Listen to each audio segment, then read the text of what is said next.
আসসালামু আলাইকুম, সানজানা কিচেনে সবাইকে স্বাগতম। প্রিয় বন্ধুরা, সবাই কেমন আছো? চলে এলাম অনেক দিন পর একটা লং ভিডিও নিয়ে। আজকে তোমাদেরকে করে দেখাবো মুরগি দিয়ে ভুনা খিচুড়ি, আর আছে খুব মজাদার একটা টমেটোর ভর্তা। তো প্রথমে আমি খিচুড়িটা করে নেব। তার জন্য এখানে পেঁয়াজ দিয়ে দিলাম। পেঁয়াজটাকে আমি আদা বাটা করে নিয়েছি। তো আমার রেসিপি যদি তোমাদের কাছে ভালো লেগে থাকে, প্রতিদিনের মতো একটাই request, please like comment share করে দিও। আর যারা আমার চ্যানেলে নতুন বন্ধু আছো তারা আমার চ্যানেলটি সাবস্ক্রাইব করে আমার পাশে থেকে যেও। তো আমি পরিমাণ মতো লবণ দিয়ে দিলাম, আদা রসুন বাটা, জিরা বাটা, আর দিয়ে দিলাম হলুদের গুঁড়া, মরিচের গুঁড়া, ধনিয়ার গুঁড়া, জিরার গুঁড়া দিয়ে মশলাটাকে আমি ভালো করে কষিয়ে নিচ্ছি। আর দিয়ে দিলাম গরম মশলা, দারচিনি, এলাচ দিয়ে আমি মশলাটাকে ভালো করে কষিয়ে নিলাম। অনেক দিন পর আজকে একটা লং ভিডিও দিলাম, প্লিজ বন্ধুরা সবাই একটু দেখো আমার ভিডিওটা। তো মশলাটা কষিয়ে আমি মাংসগুলি দিয়ে দিলাম, দিয়ে ভালো করে মশলাটার সাথে মিক্সড করে এটা ঢাকা দিয়ে রাখবো মাংসটা সিদ্ধ হওয়ার জন্য। তো মাংসটা আমার সিদ্ধ হয়ে গেছে। এখন আমি এর মধ্যে দিয়ে দিলাম চাল আর ডাল। আমি আগে থেকেই ভিজিয়ে রেখেছিলাম, ভালো করে ধুয়ে পরিষ্কার করে নিয়েছি। দিয়ে ভালো করে মশলাটার সাথে মিক্সড করে এটা ঢাকা দিয়ে রাখবো। একটু কষিয়ে নিলাম মাংসটা একটু ভালো করে। এখন এর মধ্যে পানিটা দিয়ে দেব পরিমাণ মতো। তো আমি পানিটা দিয়ে দিলাম।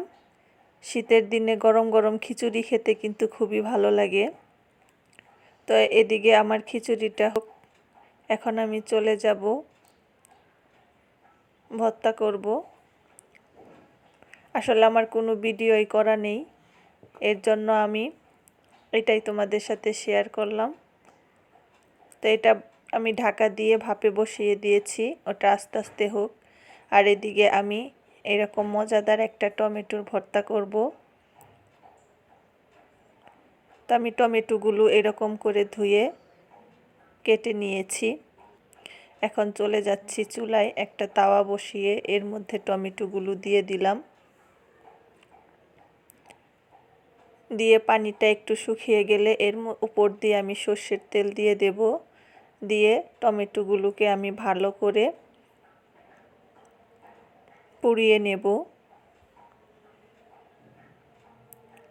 তো এরকম করে আমি এটাকে পুড়িয়ে নিচ্ছি। তো আমার হয়ে গেছে এটা, এখন আমি নামিয়ে ফেলবো। টমেটোর এই ভর্তাটা কিন্তু খুবই ভালো লাগে, তোমরা একবার বাসায় এরকমভাবে বানিয়ে খেয়ে দেখো, আমার কাছে তো খুবই ভালো লাগে। আর খিচুড়ির সাথে তো খেতে আরও বেশি ভালো লাগে। তো এটা আমি নামিয়ে এর মধ্যে রসুন পেঁয়াজ একটু ভেজে নিচ্ছি। তো এটাও ভাজা হয়ে গেছে, এখন শুকনো মরিচ ভেজে নেব।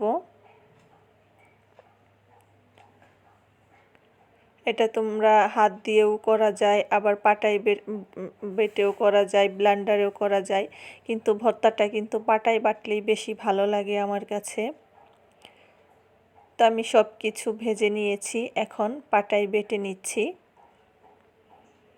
দিয়ে দিলাম পরিমাণ মতো লবণ, দিয়ে আমি পাটায় এটাকে বেটে নিচ্ছি। তো তোমরা কে কে খিচুড়ির সাথে এইরকম ভর্তা খেতে পছন্দ করো বন্ধুরা, অবশ্যই কমেন্ট করে জানিও। এটাকে আমি বেশি মিহি করব না, আধা বাটা করে নিয়েছি। তো আমার ভর্তাটা রেডি হয়ে গেছে, দেখো বন্ধুরা।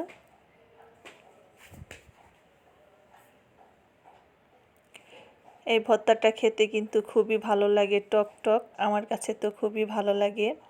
তো আশা করি রেসিপিটা তোমাদের কাছেও খুবই ভালো লাগবে। তো আমার ভর্তাটা হয়ে গেছে, এদিকে আমার খিচুড়িও হয়ে গেছে, এখন শুধু খাবার পালা। তো তোমরা বন্ধুরা কে কে খাবে চলে আসো সবাই। তো আজকের মতো এই পর্যন্তই, ভালো থেকো সবাই বন্ধুরা, আল্লাহ হাফেজ।